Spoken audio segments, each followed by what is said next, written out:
Hello guys, welcome to my YouTube channel. स्वागत है आप सभी का एक बार फिर से एक नई वीडियो में। हूं Somesh Pratap Singh, MBBS third year student from UP में सैफई इटावा। तो आज की इस वीडियो का उद्देश्य है ये बताना कि भारत में डॉक्टर कैसे बने।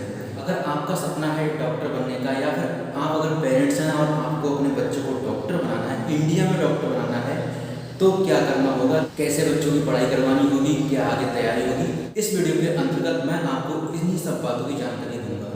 हम इस वीडियो में स्टेप बाय स्टेप समझेंगे कि भारत में डॉक्टर कैसे बने, भारत में डॉक्टर बनने के लिए क्या क्या स्टेप्स होती हैं, कैसे पढ़ाई होती है, कैसे 10th के बाद कौन सी स्ट्रीम लेनी चाहिए, कौन से सब्जेक्ट लेने चाहिए, उसके बाद कैसे आगे तैयारी होगी। जब आप 10th में होते हैं या आपका बच्चा 10th में होता है तो उसको 10th के बाद 11th में आपको सबसे पहले पीसीबी यानी कि फिजिक्स, केमिस्ट्री, बायो इस स्ट्रीम से साइंस में एडमिशन दिलाना होता है। पीसीबी सब्जेक्ट लेने के बाद ही आप आगे डॉक्टर बनने के लिए आगे अग्रसर हो पाएंगे। 12वीं यानी कि 12th की परीक्षा पास करने के बाद आपको एक एंट्रेंस एग्जाम देना होता है जिसका नाम है नीट यानी कि national eligibility cum entrance test. यह परीक्षा भारत में सभी मेडिकल कॉलेजों के लिए अनिवार्य कर दी गई है। अगर आपको डॉक्टर बनना है तो आपको नीट का एग्जाम देना ही होगा और उसमें अच्छी मेरिट ला करके अच्छा कॉलेज लेना होगा। नीट के एग्जाम के बारे में हम पूरी डिटेल किसी दूसरी वीडियो में समझेंगे। सबसे पहले इस वीडियो में हम बेसिक समझ लेते हैं। नीट में अच्छे मार्क्स लाने पर आपको एमबीबीएस में एडमिशन मिलेगा एक अच्छे मेडिकल कॉलेज में। एमबीबीएस एक स्नातक की डिग्री है जो कि 5.5 साल की होती है, जिसमें 4.5 साल की पढ़ाई और 1 साल की इंटर्नशिप शामिल है। इंटर्नशिप एमबीबीएस करने के बाद आपको 1 साल की इंटर्नशिप करना अनिवार्य होता है, जिसमें आपको मेडिकल के विभिन्न डिपार्टमेंट्स में काम करने का अनुभव प्राप्त होगा।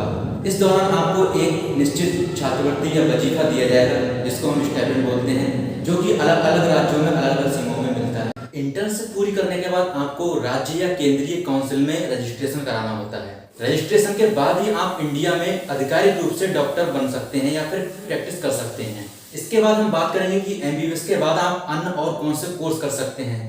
परास्नातक यानी कि स्पेशलाइजेशन, किसी विशेष क्षेत्र में स्पेशलाइजेशन करने के लिए आपको एक और एग्जाम देना होता है जिसका नाम है नीट पीजी। नीट पीजी का एग्जाम देने के बाद आप विभिन्न कोर्सेज जैसे एमडी, एमएस में एडमिशन ले सकते हैं। इसके बाद टर्म आता है एक सुपर स्पेशलाइजेशन। सुपर स्पेशलाइजेशन में आप किसी विषय के बारे में और अधिक गहराई तक जान सकते हैं, जिसके अंतर्गत आप डीएम या एमसीए जैसे सुपर स्पेशलाइजेशन कोर्सेज कर सकते हैं। तो चलिए अब मैं आपको बताता हूँ कुछ महत्वपूर्ण बातें, जैसे नीट की तैयारी। नीट की तैयारी कहाँ से करें? नीट की तैयारी आप 2 तरह से कर सकते हैं, ऑनलाइन या ऑफलाइन। ऑफलाइन माध्यम से आप किसी कोचिंग में जाकर के एडमिशन ले सकते हैं और वहां पर आपको विभिन्न कोर्सेज के अंतर्गत नीट की तैयारी कराई जाएगी। आजकल इंडिया में ऑनलाइन तैयारी करने का भी चलन काफी बढ़ गया है। कई सारी कोचिंग संस्थान है जो कि ऑनलाइन पढ़ा रही हैं और आज यूट्यूब भी एक बहुत ही अच्छा माध्यम है नीट की तैयारी करने के लिए। एक बच्चा आज गाँव में भी इंटरनेट के माध्यम से, एक स्मार्टफोन के माध्यम से नीट की तैयारी कर सकता है और अपने डॉक्टर बनने के सपने को साकार कर सकता है। साथ ही साथ नीट की तैयारी करने के लिए, डॉक्टर बनने के लिए आपको समर्पण और मेहनत की अति आवश्यकता होगी। और इसके साथ ही साथ नीट की तैयारी में आपको धैर्य बनाने की बहुत ही ज्यादा आवश्यकता है, क्योंकि कई बार सफलता एक बार में नहीं मिलती है। 3-3, 4-4 ड्रॉप हो जाते हैं। 3-3, 4-4 अटेम्प्ट में लोगों का नीट में सिलेक्शन होता है। तो नीट की तैयारी करने के लिए आपको धैर्य, संयम बनाए रखना होगा, तभी आपको एक समय के बाद सफलता हासिल होगी। चलिए इसके बाद एक खास पॉइंट पर और बात कर लेते हैं। अगर आपका एमबीबीएस में एडमिशन नहीं हो पा रहा है तो इसके बाद आपके पास वैकल्पिक कैरियर ऑप्शन क्या रहेंगे।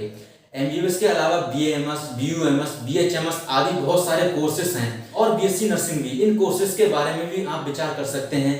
इनमें भी अच्छा खासा सम्मान, अच्छा खासा पैसा है। इस सब्जेक्ट पे एक डिटेल वीडियो कभी बाद में बनाएंगे। चलिए इस वीडियो को यहीं पर करते हैं अंत। मैं मिलता हूं आपसे अगले वीडियो में। अगर आपको वीडियो पसंद आई हो तो वीडियो को लाइक कर दीजिएगा और चैनल को भी सब्सक्राइब करना ना भूलें। मिलते हैं आपसे अगले वीडियो में, तब तक के लिए बाय बाय।